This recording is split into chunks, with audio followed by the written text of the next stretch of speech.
mas no entorno, na periferia lá daqui, das zonas que vai entrar, evidentemente, né, vai estar toda a cidade se movimentando, inclusive na Universidade Federal do Pará, que nós vamos fazer um grande seminário, né, discutindo, produzindo documentos, inclusive, para ir para lá, para furar lá, né, lá os muros lá da COP. Então, a cidade ela já está agitada, né, seminário todo dia, toda semana. Nós mesmos vamos organizar o nosso grupo, um seminário. Vocês podem procurar Foco na COP lá no Instagram. É lá o nosso projeto, Foco na COP. A gente vai ter um seminário agora em abril.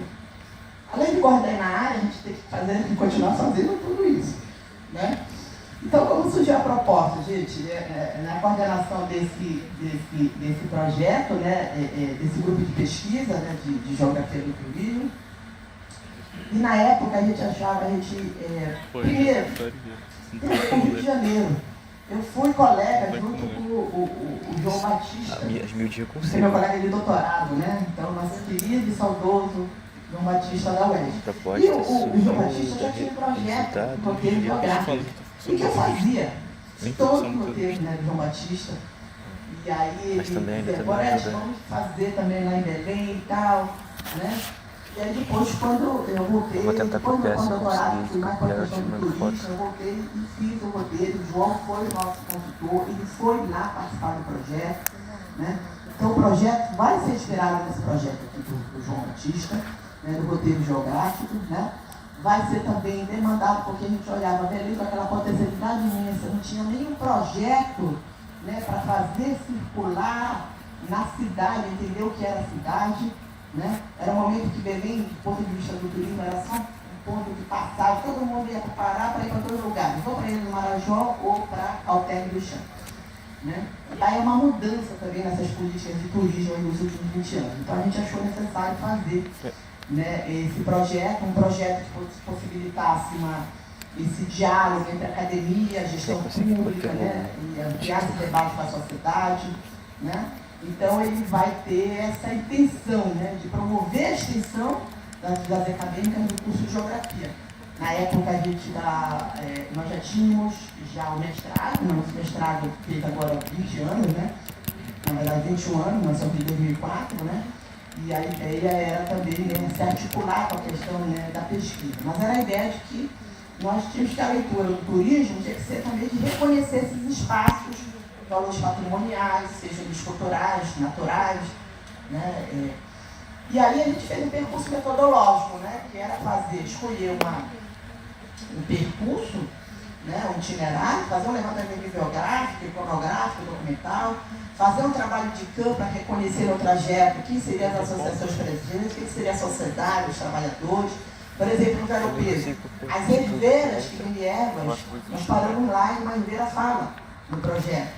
Aí, em outro lugar, no bairro Batista Campos, existe uma associação da praça tal. A gente convida a associação para falar, né? Então, não é só a academia falando, é a gente chamando também quem trabalha e quem mora, né, falando. A partir disso, a gente elaborou o que seria um texto guia, né, desse roteiro, sistematizado pelos pesquisadores do grupo. Os pesquisadores do grupo, além de mim, são alunos da iniciação científica do ensino médio, da graduação, da pós-graduação, e uma equipe de professores consultores, né?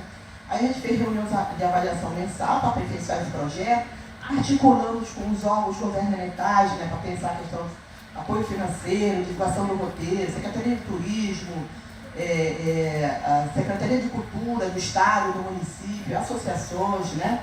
Então isso foi importante. E a partir daí a gente faz roteiro teste, né? Eu com os alunos, né, a gente, onde vai parar? Eu sou em Belém, os roteiros são de manhã, porque a gente não marca nada à tarde, porque à tarde ou é sol na tua cabeça ou é chuva na tua cabeça. Então a gente marca de 8h30 da manhã até meio-dia, né? E esses roteiros testes, né? E aí, até antes da pandemia, quando nós fizemos assim, né, vários roteiros, nós tínhamos cerca de 11 roteiros implantados pelo grupo e 10 em parceria. São roteiros que revelam esse imaginário e potencial simbólico da cidade, no tempo e no espaço, reflete essa leitura crítica da cidade, nessa ideia da cidadania, e que interpreta também a natureza, né, e a cultura. Aqui a gente tem um mapa o mapa de como é que esses roteiros eles foram se ampliando, né? Porque a gente inicia aqui no centro histórico, alguns roteiros iniciais, depois a gente vai ampliando para outros bairros aqui, né, da cidade, né, de Belém, e aqui agora a gente vai ver algumas imagens do roteiro acontecendo. Então o bairro da Cidade Velha é aqui onde vai ser fundado, né, Belém, né, com a Fortaleza, né, então foi o primeiro roteiro, que a gente faz esse percurso aqui, né, no centro histórico, fala do visível, mas fala do invisível também, como eu falei para vocês, né? E do visível, a gente fala dessas formas aí, desse período colonial, né? Da igreja, da Fortaleza, dessa cidade com formas portuguesas, né? Belém é a única cidade na Amazônia, se a gente tirar São Luís, que tem ainda essas formas portuguesas como capital, né? Porque em Manaus a cidade vai ser estruturada só a partir da economia da borracha, então ela já não teve aquele período de estruturação do período colonial, né? A gente vai ter uma estrutura, né, do período colonial nesses dois bairros também, né, do período dos portugueses. A gente fala aqui da Feira do Açaí, né, que é bem ao lado aqui da Fortaleza, que é o local onde chega o nosso principal produto, né, aí mais reconhecido nacionalmente e mundialmente, né? Que é o açaí, fala da importância econômica do açaí. O açaí já foi comida de pobre, né, na Amazônia, mas hoje o açaí, por exemplo, esse período que está na Interessada, a gente compra lá o litro, você pode encontrar o litro até R$60. Então, mais caro do que um quilo de carne, porque você tem essa mercantilização, essa globalização do açaí, né, evidentemente. E aí falamos também sobre essa importância do açaí, né, como uma identidade cultural realmente muito grande. Belém nessas ilhas, na Ilha do Marajó, e também das representações mesmo, né, culturais do açaí, né? Então, assim, o açaí, quando ele cria essa mundialização, você toma açaí para ir na academia, não é isso? Belém não faz isso, não pode. Entendeu? Porque em Belém a gente toma açaí e depois a gente quer uma cama, uma rede, né? Porque a forma cultural de se consumir o açaí, né, que é com peixe e com farinha, né, que é completamente diferente. Então, para nós é uma heresia colocar qualquer outra coisa no açaí, né? Mas, né, é só a questão da identidade. E eu sempre digo, se você não for a Belém e não provar o açaí, jamais saberá o que é o açaí. Porque o açaí, quando congela, já muda o gosto, mistura com leite condensado, é outra coisa, né? Então é importante pare em Belém e experimente o que é realmente o açaí. Mas a globalização teve esse efeito perverso, né? Essa demanda do açaí. Então aqui nessa feira, à noite você vai ter dezenas de caminhões já levando aqui o açaí.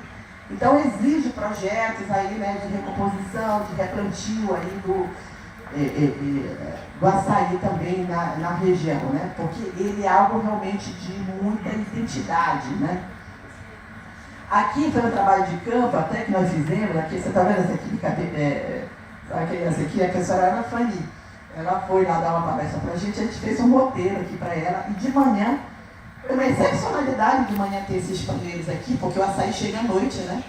E assim ele chega nesses paneleiros, e aqui ele é comercializado por mais de 5.000 pontos de açaí que tem na cidade, né? Onde ele é comercializado e ele é vendido a litro, num saquinho. A gente compra o saquinho e leva para casa. Hoje já está no iFood, evidentemente, né? Está no supermercado também, né? Então, aqui é o trabalho de campo acontecendo, a gente fala da importância aí do rio também, né? Esse aqui foi os 400 anos de Belém, né? Nesses 14 anos do projeto, ele foi criado em 2011, nós temos uma estimativa que participaram em torno de 10.000 pessoas, né? E para quem é o projeto? Qualquer pessoa da sociedade pode se inscrever, né? Então a gente tem pessoas de todas as idades, de todas as formações, tem assim do pós-doc a dona de casa, né? Ao gari, que vai lá participar porque conhece a cidade, né? Então isso também é bem interessante, né? E aí revelou que ele é um trabalho de educação patrimonial, porque desses 10.000 pessoas que eu disse para vocês, 95% são moradores de Belém. Não são turistas. O turista vai quando sabe, mas são os moradores que vão em busca de conhecer a cidade. É aquele morador que também, que a cidade se expandiu, né, na sua área de expansão, como acontece aqui no Rio de Janeiro, né? Você vai para o centro, às vezes, para visitar, para conhecer, a mesma coisa. Não conhece o Belo Peso, não conhece o centro, né, na cidade de Belém, né? Então, isso é importante, esse trabalho de educação patrimonial para conhecer a cidade, né? que a gente saindo aqui da Feira do Açaí, aí a gente fala aí, né, também desse contexto das formas, das igrejas, que é uma igreja do século XVIII, onde sai, onde é o Museu de Arte Sacra, né? Aqui os primeiros roteiros que a gente utilizava ainda esse megafone, na primeira rua de Belém, né? Então, essas ruas com formas aí portuguesas. Aqui é um palácio que vai ser construído aí no século XVIII pelo irmão do Marquês de Pombal, por um italiano que vai para Belém, né? Que é o arquiteto Antônio Landi. E nesse período, o historiador diz que a possibilidade de que se estudou a possibilidade de que a capital, né, da colônia, em vez de ser, nesse momento era Salvador, né, em Belém, não Rio. Então, esse palácio foi construído, né, no século XVIII, era o Palácio dos Governadores, e é algo que é colocado mesmo, porque, veja bem, por que foi Rio? Porque muda o eixo econômico, se descobre ouro, e o ouro sai por aqui. Então, a capital tinha que vir para cá. E aí, apressadamente, para onde se vai, onde é o passo. Mas não pode o passo com esse aqui, né? Então, assim, havia essa perspectiva naquele momento, até porque Belém era mais próxima da metrópole, né? Mas toda a dinâmica econômica e política do país dá uma guinada o ouro, né? Nesse século XVIII, muda a dinâmica econômica toda aqui para o Rio de Janeiro. Evidentemente, Rio de Janeiro seria, então, o local mais economicamente e político mais central, né, em relação a essa nova economia do século XVIII, né? Aí o Palácio de... A gente sempre pede tem parceria com a Polícia Turística também, né, do Estado, que acompanha o projeto, porque tem algumas áreas, né, que são áreas, às vezes que a gente passa, né, que você tem a população de rua, né, tem os consumidores de droga, então são áreas mais... Né, a gente tem que ter um certo cuidado, quando a gente pede normalmente o acompanhamento, né? Mas normalmente é um grupo muito grande, né? Hoje a gente tem em torno de 80 a 100 pessoas participando, né? Cada uma dessa edição do roteiro. Aqui em frente do Instituto Histórico e Geográfico do Pará, que nós somos sócios também do Instituto Histórico. Instituto Histórico do Pará, a gente tem professores do programa da pós, da geografia, da história, então... Diferente como em outros lugares, que ele é muito tradicional, aqui no Pará ele é muito aberto. Né? Se modificou muito nos últimos 10 anos, então a gente faz muitas ações voltadas também para a sociedade. É um prédio aí também do século XVIII. Isso aqui, né, é um marco, né? Um marco lá, quando foi feito o novo tratado lá, era o Tratado de Tordesilhas, foi feito o Tratado de Madrid no século XVIII. As embarcações vão, 4 desses marcos em Signa, até Barcelos, só que afunda a embarcação. Esses marcos ficam lá, debaixo do rio, né, durante mais de 200 anos. Na década de 60, houve uma grande seca, baixou o rio e descobriram os marcos sendo utilizados como atracador de barco. Então, resgataram esses marcos. Né? 12 estão em Belém e um está no Itamaraty. Mas é o marco do Tratado de Madrid. Né? Então, ele foi colocado aqui na frente. Né? Então, aqui um grupo. Aí aqui essa área que eu falo, ó, isso aqui é dentro da área tombada. Quando vai um grupo pequeno, aqui a gente recebeu uma turma de geografia lá de Xinguara, tá? É outra universidade, Universidade Sul e Sudeste do Pará, né? Unifespa. Aí o professor Eudes, né? Aí a gente dá para entrar nesse local, né? Que é justamente essa comunidade, a comunidade do Beco do Carmo, é uma área do tombamento, né? Mas é uma área... Né, evidentemente, de infraestrutura precária. Ó, do lado ali de uma igreja também do século XVIII. Então, essas contradições do patrimônio também que nós trabalhamos, como é que essa área se insere ou não, né, a essa questão do patrimônio? Quais são as referências culturais, né, dessa área? Aqui a gente recebeu um professor alemão, né, o professor Rainer, né, levou a turma lá dos alunos da geografia, fazia sempre esse roteiro. Sempre quando tem seminários, né, nacionais, internacionais, a turma pede, a gente oferece o roteiro, né, também, vem muita gente de fora, né, participar. E tem todo um trabalho da cartografia, né, de fazer uma cartografia desses roteiros, e aí quando a gente tem grana, a gente faz esse folder, né, imprime e entrega para as pessoas participarem, porque a ideia é também que a pessoa, se não tiver o roteiro, pode com esse folder, né, fazer o percurso. Tem pequenos resumos, né, dos pontos onde nós passamos. Então, esse é um trabalho também da cartografia. Depois, o segundo roteiro do Zero Peso, né, que é o nosso maior símbolo, né, da cidade de Belém. O Vero-Peso, enquanto mercado, ele é novo, ele é do início do 20, ele é da época da borracha, mas enquanto feira, ela é antiga, do período colonial. Por quê? Quando eu falei das drogas do sertão, precisava de um local para se controlar, para se haver o peso, haver com H. Né? Aí vem, né, a ideia da casa do haver o peso. E no entorno dessa casa do haver o peso, que não existe mais, se formou uma feira. Né? E aí essa feira, ao longo, né, dos séculos, ela vai se constituindo, que vai dar essa ideia do que é esse grande complexo. Só que aí no início do 20 vão ser construídos os mercados. E esse é o mercado do peixe, né? Desse período. Né? Então no Vero-Peso a gente tem um roteiro, passa por dentro do mercado, né? A gente fala dessa importância do Vero-Peso, símbolo da cidade. É um local, né, estratégico, porque ele é a confluência entre a Bahia, né, a Baía do Guajará e o Rio Guamá. Ele representa esse encontro do urbano com o rural. A gente fala da feira enquanto saber prática dos ribeirinhos, né? E que tudo em Belém também converge para o Vero-Peso, né? Inclusive a falta de planejamento, 80% das linhas de ônibus passam por aí. Então vocês imaginam o caos, né, que é durante a semana e está em reforma. Isso entrou no pacote da COP, já estava previsto em reforma há muito tempo, mas um bocado de coisa entrou no pacote, entrou no pacote da COP aí, né, também para a reforma. E lá é diferente dos outros lugares, porque os outros lugares estão fazendo coisas sem discutir com a sociedade. Aqui eles são organizados. Já quiseram fazer um projeto há uns 6 anos atrás de envidraçamento. Né? Aí, né, os trabalhadores se uniram, entraram no Ministério Público, não pode, que isso? Né? E aí eles são muito organizados, eles resistem, a reforma tem que ser feita com a participação dos trabalhadores. E assim está sendo feito. Mas tem alguma parte lá que a gente não está concordando também com algum projeto específico numa área que eles estão fazendo, né? E aqui eu sempre digo, nessa foto a gente pode trabalhar um dia inteiro, falar sobre essa aula, sobre natureza, sobre cultura, sobre patrimônio, né? A garça namoradeira da nossa caribozeira, já ouviram falar, né, da Dona Onete, que ela conta essa história, porque o Vero-Peso era o local do urubu, né, por conta das carcaças de peixe. A garça, ela entra nos últimos 10, 15 anos, porque se devasta a Belém, né, no entorno, as garças migram para as praças ou para o Vero-Peso. Aí a Dona Onete faz aí essa poesia, né, que é esse namoro do urubu na garça. Vocês podem ouvir esse carimbó, que é um carimbó, a Dona Onete é uma carimbozeira, que passa a ser famosa depois de 70 anos, né? Uma professora lá do interior, né? E que está aí, faz as letras, né, do carimbó.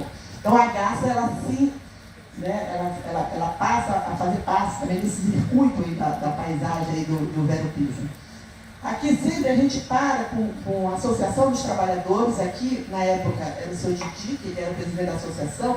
A gente diz, a associação fala, como está o Vero-Peso, como é que se organiza, como é que está o processo de resistência, como é que é a organização, né, com o poder público. E aí ele fala também, né, então todo o nosso roteiro no Vero-Peso, a fala do representante, isso é importante, né? E aqui sempre, aqui são os dois, né, que eram da representação, hoje aqui é só da direita, que é o seu Lima, e essa foto é representativa porque fala também do futebol enquanto patrimônio, né? Então, em Belém, como no Rio de Janeiro, o pessoal é enlouquecido com o futebol, né? E é Remo e Paysandu, né? O mais querido que é o Paysandu e o segundo mais querido que é o Remo, né? Há controvérsias, né? E aí os dois, um é Paysandu e o outro, né, é Clube do Remo, né? E a gente tem um roteiro que a gente passa na frente das sedes de outro local, né? Que a gente fala também do futebol enquanto patrimônio também, né? O futebol é um patrimônio do Brasil. Né? E em Belém também, porque Belém é um clube da Série B e C que tem um dos maiores públicos do Brasil nos estádios de futebol. Então vocês terem uma ideia de como que é a coisa. Né? Aqui é um local emblemático, porque é a pedra do peixe, é chamada aquele local onde chega, né, o peixe. Né? Então é um local que a gente vai aqui. Aqui é um dos locais, né, que eles são sensíveis, é um local hoje que é ocupado pelos consumidores, né, de drogas, é um local, né? Então é um local bem sensível, que a gente chega aqui, pede licença, né, para chegar, para conversar, mas sempre é super tranquilo, né? É um local que, por exemplo, o guia de turismo não leva com tranquilidade, entendeu? Ele não vai sozinho aí se tiver um grupo pequeno, porque é um local, pense assim, um local no Rio de Janeiro que fosse assim, né? Que um dia não vai, né? Então tem vários, né? Então é a mesma coisa, é um local aqui desse tipo. Aqui nós paramos com as herdeiras, aqui a famosa Beth Cheirosinha, né? Tem mais de 60 herdeiras, mas ela é uma das mais conhecidas, ela fala do poder das ervas e tal, de como ela utiliza, né? Então a gente sempre para aqui e dá voz também para que a Beth Cheirosinha fale aqui das ervas. Aqui é um grupo, né, que é 200 pessoas, esse aqui de 2018. Aqui é o mercado de carne, que é o mercado também desse período do início do século XX, né? Que tem toda essa influência do ferro, né, inglês, né? Que também é um dos mercados, né, que está em reforma agora nesse pacote. Aqui na Pedra do Peixe, aqui à direita para mostrar, essa é uma atriz que de vez em quando ela participa, a Maria Bogéia, e ela vai representando as lendas, né, da Amazônia, e aqui ela está representando a Matita Pereira.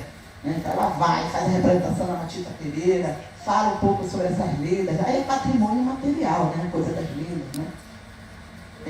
Aqui o mapinha, tá. O que a gente tem mais? Aí temos o roteiro da Belle Époque, que a gente fala desse período da Belle Époque, esse período da borracha. Falamos no período, né, que a cidade vai ser transformada no século XX, o Teatro da Paz como símbolo de encontro dessa burguesia.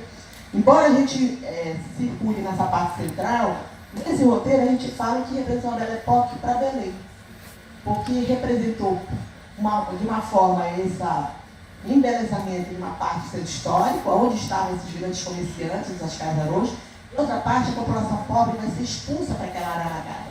Começa o processo de ocupação lá, né, dos igarapés de forma completamente desordenada. Então a população pobre vai ser expulsa também. Né? Então tudo isso a gente trata, fala das praças, dos quiosques, do cinema, o cinema mais antigo em funcionamento. João Batista brigava comigo, falava que era o Íris. Aí eu digo assim, sim, João, o Íris, né, lá na Rua da Carioca, que eu já tive a oportunidade de conhecer, só que em funcionamento como cinema, né? Então é considerado aí o Cinema Olímpia, que também está em reforma. Mas eu não brigava com o João, eu disse, não, o João é o Íris, depois é o Cinema Olímpia, não tem problema. O Olímpia é de 1912 e o Íris é um pouquinho antes, né? Vocês conhecem, né? O Íris na Rua da Carioca, que eu já tive a oportunidade de ir lá também, né?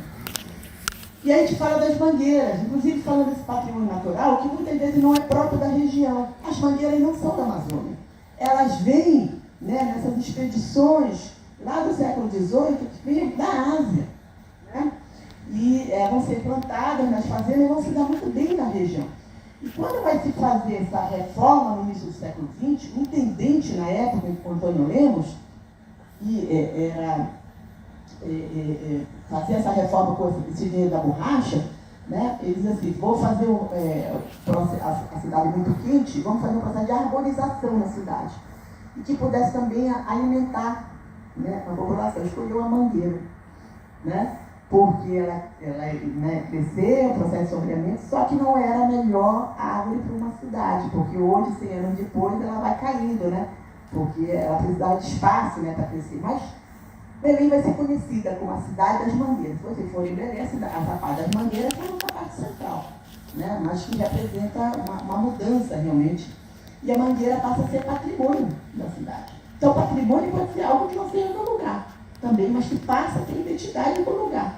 Né? Isso também é importante a gente dizer, né, esse processo de dinâmica, do que é o processo de entender a identificação, né, do que seja patrimônio. Né? E vai tocar muita figurinha aqui com o do Rio de Janeiro, Pereira Passos. Né? Tem uma história até que Pereira Passos foi, porque esse processo começa antes do Rio de Janeiro, em Belém, né? E depois Manaus. E Pereira Passos visitou, né, Manaus e Belém, e também foi uma inspiração, enfim. A inspiração a gente sabe que foi Paris, né? A ideia era fazer uma petite, né, uma petite Paris, né, uma cidade parisiense na Amazônia. Aí muda assim, daquelas ruas pequenas, daqueles grandes boulevards, né, grandes avenidas, no caso as praças, no caso o parque, né, inspirado no Bois de Boulogne, que fica ali em Paris, né? Então tudo isso vai ser reflexo e vai ser feito, né, na cidade de Belém, e com o outro lado do contraste da cidade também, que não vai ser divulgado, né, não vai ser o visível, é o invisível, mas esse invisível a gente fala. E o Teatro da Paz, também interessante dizer, né, como esse processo acontece antes do Rio e São Paulo, o Teatro da Paz e o Teatro em Manaus, né, são mais bem 30 anos antes do Rio de São Paulo. Né? O Teatro da Paz é 1876, né? O Rio 1911, São Paulo 1912. Né? Porque aqui era o momento que essas companhias de ópera vinham direto, né? Nós estamos falando aí desse final, início do 20, né? Iam direto para Belém e Manaus, não passavam pelo Rio de Janeiro necessariamente, né? Para ver o que representou. Mas a borracha, vírgula, não enriqueceu a Amazônia, porque foi um regime de semi-escravidão para quem estava no interior da região. O dinheiro não circulava. O pouco dinheiro ficou aonde estavam os comerciantes, em Belém e Manaus, que a maior parte ia para fora. Então, esse pouco dinheiro que foi em Belém e Manaus foi utilizado pelos governantes, pelos prefeitos, intendentes, para fazer essa reforma ali, esse embelezamento, né, da cidade. Então, o roteiro da Belle Époque, ele trata disso. Né? Falamos do patrimônio, né, nessas áreas que é tombada, o problema, o patrimônio ele é uma entidade jurídica, mas muitas vezes ele não consegue, não significa dizer que a cidade é preservada, né, porque você depende de recursos, muitas vezes os proprietários dessas casas não têm recursos, não conseguem recursos, né, para preservar e deixa lá, abandonado. Cai o interior, transforma em estacionamento, às vezes pega fogo, isso acontece em todas as nossas cidades, né? E Belém não é diferente. E eu digo que aqui até a floresta amazônica se expande também nesse patrimônio, né? Então aqui o roteiro acontecendo, o mapinha. O bairro da Campina, que é um bairro do centro histórico também, né? Hoje é o nosso bairro do comércio popular, que é ocupado pelo comércio informal também, né? Que é uma questão para discutir patrimônio, né? Porque o comércio formal, você anda por essa rua, que era uma rua símbolo da época da borracha, né? Das grandes lojas e tal, que hoje se transformou no comércio popular. E nos últimos 20 anos, com a entrada aqui também dos trabalhadores informais. Então, patrimônio é conflito também. Discutir patrimônio é conflito, né? na sociedade. Quer dizer, são trabalhadores que precisam, né, da sobrevivência, mas como você reorganizar isso dentro de uma cidade, dentro do seu história? Isso tem que ser uma gestão, né, que enfrente. Infelizmente, eu tenho que dizer, eu sei, o pessoal, o nosso querido Edmilson Rodrigues, que teve uma gestão brilhante há 20 anos atrás, mas na última gestão realmente ele não conseguiu implementar várias ações que seriam necessárias, né, para Belém. Né? E era a nossa única prefeitura do pessoal das capitais, né, do estado. E aí nós perdemos, evidentemente, e agora está o primo do governador. Né, a família Barbalho dominando tudo, né? Mas é uma questão, né, para a gente pensar nossas organizações políticas. Aqui fica a biblioteca, mapa, vou avançar. Tem um bairro industrial da época da borracha. Aqui era uma área que é o comércio, né, nesse canal. Antes de ter, lá no final, hoje tem um porto, que não tinha o porto, né?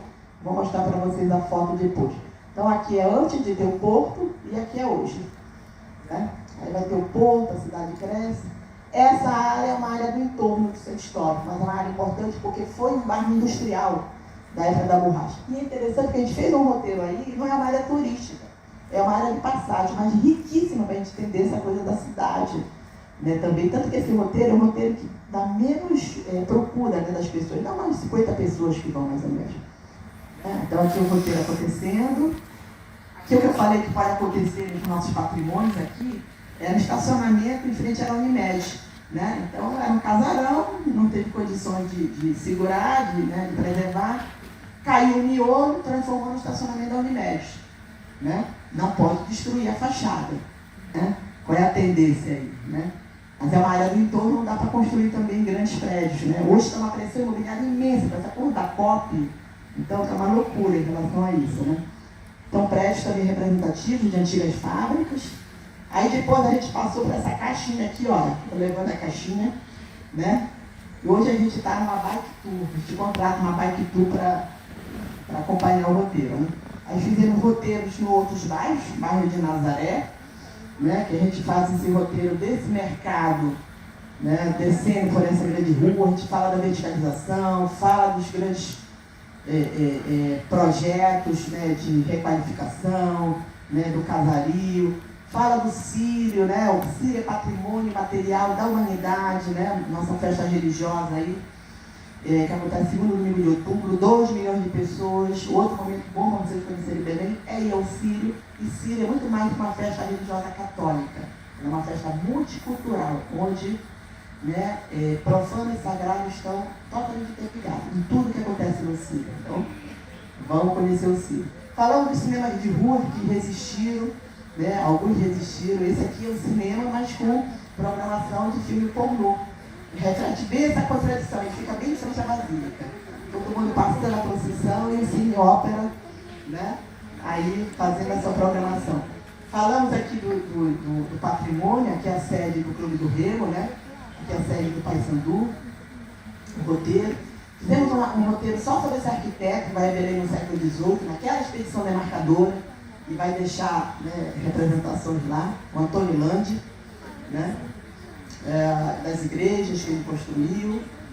Tem outro aqui no bairro Batista Campos, que é um bairro também importante, que tem um cemitério, né, tradicional. A gente entra no cemitério, fala.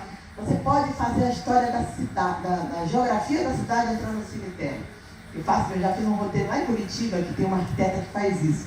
E aqui também em Belém, porque é um cemitério lá do final do século XIX, né, que hoje ele foi requalificado, é um parque, né, vai ser um parque, mas que conta também essa história do que foi Belém aí no século XIX, né. Aqui outro bairro do Marizal, né. Aí a gente pergunta, onde tem representação dos indígenas na cidade? A minha amiga Adriana Dorfman foi em Belém, cadê a representação dos indígenas? Eu digo, são pouquíssimos, né. Aqui é uma das praças que tem, né, que tem lá na Praça Brasil. Então, essas são as ausências, a representação da figura, né, dos indígenas na cidade. Ele tem mais representações lá dos caras, né, do período colonial, né, do imperial, republicano, e você não tem a representação dos indígenas, muito menos dos nossos afros, né, que foram importantes, né. Então, esse roteiro do bairro Marizal. Aqui a gente faz uma trilha, uma cooperação com o professor, que ele fala, ligar literatura com geografia, entender a cidade. Então, né, ele fala de pessoas que foram importantes, cronistas que escreveram sobre a cidade, né, o professor Paulo. Então, ele tem essa... aqui na Vila de Mosqueiro é em Belém, mas a 80 quilômetros de Belém, né, onde a gente tem a Praia de Rio com onda, a gente está muita influência, onda, eu digo, de 2, 3 metros, né, mas a Praia de Rio é uma coisa, né, inusitada, né, e a gente tem um roteiro lá também. Outro na cidade, esse foi o último antes da pandemia, pela estrada de São José. A gente entra em alguns locais culturais também, que era a antiga local de alojamento dos estudantes da UFPA, né, Casa de Estudante Universitário, e roteiros que a gente fez fora de Belém, todas essas cidades, né, cooperação, né, vou falar aqui rápido, tem roteiros em parcerias com escolas, né, que o professor da escola faz, aqui é um distrito, aquele distrito de Coraci, onde vende artesanato, ele faz artesanato de barro, é um local também que tem que se conhecer, né. Então lá é feito também um roteiro. Aqui o professor com os estudantes de ensino médio, então eles são responsáveis por fazer, a gente tem o know-how, o Copan, e eles fazem lá o roteiro, né? E o roteiro lá sendo construído. E cidades fora de Belém, que a gente tem também parceria, em Cametá, que é uma cidade histórica, lá tem curso de geografia, né, no Rio Tocantins. Então lá também tem um roteiro, um professor da geografia que organiza, né, o professor José Carlos, e Vigia também, no Nordeste do Pará, tem um outro roteiro, uma cidade histórica também, né, aqui é a Orla de Vigia. Esse é o professor lá que é o nosso parceiro, ele foi me orientando no mestrado, né? Eu sou geógrafo também. Ponta de Pedra, na Ilha do Marajó, já teve um roteiro também. Marajó, vocês sabem que é um continente, né? São 40 mil quilômetros, né, de área. Então, é isso aqui, são mais de 15 municípios, né? Não vão para Belém dizendo assim, eu vou de manhã voltar tarde para o Marajó. Não vão, vocês vão falar mal. Marajó, você precisa mínimo 2 noites para você só fazer só dizer assim, oi, e só conhecer assim uma parte, né? Porque me chega conhecimento, e esse é o problema do pessoal do turismo, que leva os turistas de manhã para voltar tarde, não é nada. Então, 3, 4 horas para você chegar até o Marajó, né? São 40 quilômetros, mas é o tempo do rio, 40 quilômetros atravessando uma baía, né? Então é importante, a gente sempre orienta os colegas que vão, né? Ele disse, quem vai, quer ir para o Marajó, né? Você tem que ter pelo menos 2, 3 noites para você conhecer um pedacinho do Marajó. Então é importante dizer isso para vocês. Que olha lá no mapa e diz assim, vou de manhã e volta tarde. Não vai conhecer nada. Então, Altamira, no oeste do Pará, também nós temos curso de geografia lá, já tivemos um roteiro, né, na orla. Esse é o professor José Carlos, que era professor Altamira e fazia lá hoje, que coordena o projeto Metá, né, da geografia. Marabá também, no sul do Pará, temos um roteiro lá, professor Hugo Serra, né, faz esse roteiro lá. Ananideu, que é na região metropolitana, já tivemos um roteiro, né? E outro, Opeiro, que é uma ilha também na região metropolitana, pessoal dos alunos da Escola Bosque, que é uma escola do município de Belém, que fazem, né? E Itupiranga também, que é o professor da geografia que faz, na beira do Tocantins, também ele faz. E tem outro roteiro fora do Pará, a professora Rosane Balsan, que é a nossa colega da Federal do Tocantins, fez também um roteiro inspirado no João Batista e no nosso, chama Roteiro Geoturístico, lá em Porto Nacional. No último Enampege, ela fez lá um trabalho de campo-noite, né? E eu tive a oportunidade de conhecer, né? E é um pouco aí dessas consequências do roteiro. Aqui o lançamento do documentário, né, dos 400 anos, é um projeto premiado pelo IFAM, né? Como uma ação, né, ligada à questão do patrimônio, né? Então, isso é interessante também, reconhecido pela Assembleia Legislativa. Temos esse livro. Esse livro vocês podem descer lá na plataforma, na Amazon, né? Vocês podem ler online o livro, ou comprar lá, né? Tem lá na plataforma da Amazon, na Kindle, né? Vocês podem ler, tá? Então pode procurar lá que tem um livro. Aqui é o lançamento do livro. Aqui são monitores, né? São alunos que são monitores, junto comigo levam, né, o roteiro. Esse foi o prêmio da Secretaria de Cultura ano retrasado, também que nós ganhamos, né? Junto com o mestre Damasceno, que é o mestre caribozeiro, que está sentado aqui, né? O professor Michel Pinho, que tem uma ação também muito interessante, e outros que foram reconhecidos, né? E fazemos oficina de como elaborar propostas de roteiro também, né? Acabou sendo que hoje a gente tem uma dimensão muito mais também militante. Nós temos uma militância no patrimônio, né? Discutir, de acompanhar tudo que é implementado no patrimônio, isso é importante também, né? E participamos de um projeto chamado Projeto Circular, que pensa o centro histórico, pensa a cidade, pensa as ações para a cultura, né? E tudo. Então, na pandemia, nós tivemos essa oficina aí. Gente de todo o Brasil participou, né? De forma online, foi bem legal, né? A oficina acontecendo. E para não concluir, né, trabalhando nessa coisa da educação patrimonial, a ideia de trabalhar autores importantes para discutir essa perspectiva, né? Na geografia, a Simone Cifone é uma referência, né? Nossa colega lá da USP, a trabalhar essa coisa da educação patrimonial e geografia. Temos o Átila Tolentino, que é da Ciência Social, a Sônia Florencio também, né? Que trabalha a educação patrimonial nessa perspectiva dialógica, né? Da diversidade cultural, né? Isso é importante. No compromisso da educação patrimonial, superar só a ideia de transmissão de cultura e informação, a entender o processo de formação da consciência crítica sobre a realidade, né? Então, isso é importante. A Simone Cifone, eu acho que é uma boa leitura para quem quer trabalhar essa relação geografia e educação patrimonial, né? E sempre também trabalhando numa perspectiva, né, interdisciplinar.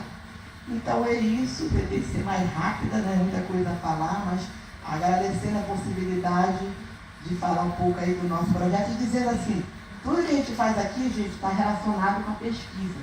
Todos esses alunos ou estão fazendo São PIBIC, do ensino médio, ou são PIBIC, da iniciação científica da graduação, ou estão fazendo seus trabalhos de conclusão de curso da graduação, ou são mestrandos fazendo dissertações, ou são doutorandos fazendo teses ligadas ao patrimônio ou ao turismo. Fora isso, tem vários voluntários também, fora da universidade, que participam, né? Então, a integração do ensino, da pesquisa e da extensão. Porque na graduação eu trabalho com disciplinas ligadas à geografia da Amazônia, geografia do Pará e a pesquisa. E na pós eu tenho disciplina ligada à questão do política de patrimônio, né, e outra do turismo, né? Então, há uma integração do projeto, da questão do ensino, da pesquisa, da extensão, e os resultados, dessa produção, dessa visibilidade, que é um pouco que nós cobramos aí no nosso processo de avaliação, nesse link do que nós fazemos, do que o programa, do que os professores fazem, mas relacionado após, cada vez mais após, nós estamos avaliando essa relação com a educação básica e o impacto para a sociedade. Cada vez mais, aquele quesito 3, ele vale mais. O que não valia 10 anos atrás, que era muito mais quantitativo. Cada vez mais nós temos uma avaliação muito mais qualitativa. Então, isso é importante também, tem um pouco a ver com essa conversa seguinte que nós vamos ter com os coordenadores. Mas dizendo que a gente é bem otimista, inclusive por um processo de mudança que vai ter aí, no processo de avaliação, da questão do quadro. É difícil, a comunidade vai ter que, aos poucos, se acostumar. Estava todo mundo já formatado, todo mundo criticava, mas na hora de mudar, vai mudar, Mas é isso. Eu digo para vocês que vai ser uma mudança bem interessante, porque pela primeira vez, temos 51 áreas de conhecimento, Quantos programas nós temos no Brasil inteiro? Todas as 51 áreas?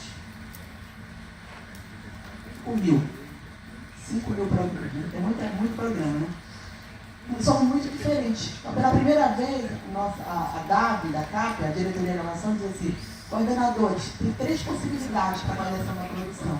Vocês vão escolher com a área quais são os melhores para vocês. Então, o entendimento de que a avaliação ela não pode ser uma régua para todo mundo, como estava anteriormente, Mas vai ser um processo ainda, de readaptação, de apresentação do que é a mudança. Há muita ansiedade, como eu estava falando agora, porque a gente ainda não fechou esse relatório. Então, qual era a preocupação? Não vamos ainda divulgar detalhamento dessas mudanças, porque esses coordenadores vão ficar enlouquecidos, vai confundir a avaliação atual com a avaliação seguinte, que era o que a gente não queria. Então, por isso que não houve esse detalhamento. O detalhamento vai ser a partir, a DAV vai divulgar, quando fechar o relatório de status, que fecha para o final de abril, a partir de maio a DAV a Diretoria de Avaliação, vai divulgar detalhes dessa avaliação. Aí nós vamos chamar todos os coordenadores para conversar. Mas a gente já vinha conversando isso na geografia, com os coordenadores, Amplamente a gente já vem conversando, eles participaram de vários GTs. Então, um pouco, as nossas mudanças também refletem, no caso da nossa área, um pouco do que a comunidade dos coordenadores da geografia vinha discutindo com a área. Mas aí a gente também pede paciência.